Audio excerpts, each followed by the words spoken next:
Hi everyone, I'm Bob Reed, and I'll be the tutor of the Literacy Across the Curriculum workshop in November, and I'd like to give you a bit more information about the aims and the content of that session.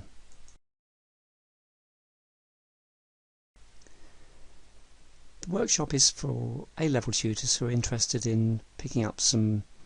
teaching strategies and resources and some e-learning tools that they could use to develop English skills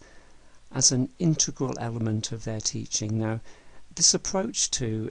English support is what's called an embedded model, and it's a model that's been explored quite extensively on vocational programs in colleges of FE and also in the school sector. But in our workshop, I'd like to look at how we might be able to adapt those strategies for use on A-level programs.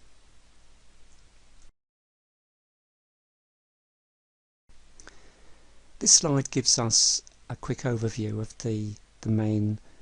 topics within the session. We'll start the session by exploring the rationale for embedding, why that approach has benefits for students and teachers. We'll then think a little bit about what it is you might need to be developing in your students in terms of the kind of reading and writing skills that they might need to use in writing history essays or writing a lab report. What are the reading and writing skills that they need for their coursework and for their exams? And then in the second half of the session we'll be looking at some practical strategies for embedding reading and writing skills. So let's have a look at those topics in more depth, and as I said, we'll be looking first of all at the rationale for embedded approaches and doing a couple of practical activities to gain some insights into the way we acquire literacy skills, both in everyday life and at work and in college, and thinking of how those insights are help us to understand the rationale for an embedded approach to English support. We'll be looking at the benefits for students and for teachers of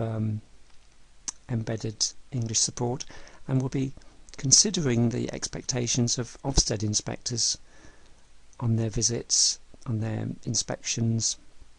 when they seem increasingly to comment on the extent to which English and maths support is embedded within all curriculum areas at all levels, not just vocational courses. We then look at the first stage of embedding, which is to carry out a skills audit, which is the process of identifying the English skills that underpin a particular program,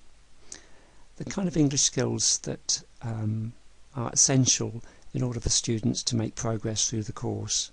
And we'll be taking time to identify those skills that can be developed most effectively through embedded support, and those that perhaps are best developed by specialist learning support tutors. And that skills audit gives us some really valuable information that we can then use when planning a course, drafting a scheme of work and session plans, in terms of making references to the particular English skills that are being developed in a lesson.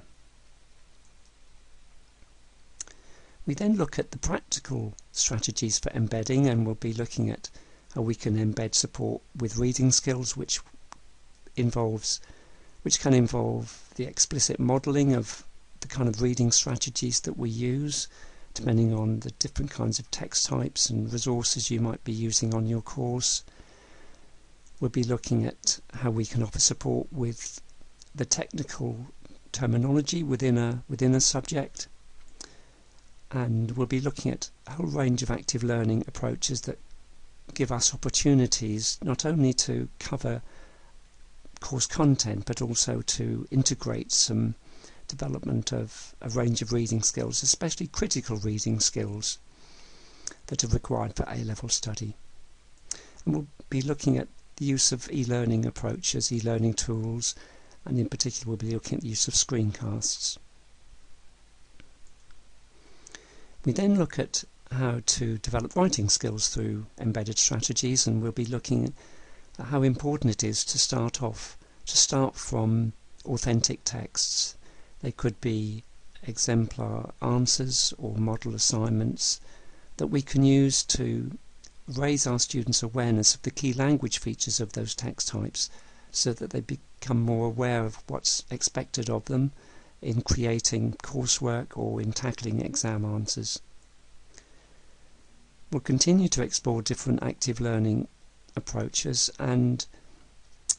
I'll be interested to talk with you a little bit about how we can use self-assessment and peer assessment approaches in developing essay writing skills in different ways. And we'll continue to look at the kind of e-learning tools that can be useful for writing skill support, whether it's mind mapping software to help students organise their ideas, or whether it's different tools that students might be able to use to help themselves with spelling.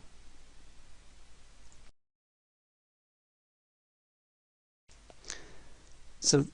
that's just a quick summary of the main topics that we'll cover in our workshop. And if you want to come along to the workshop, fill in the application form that Chris sent with you, and I look forward to working with you at the workshop in November.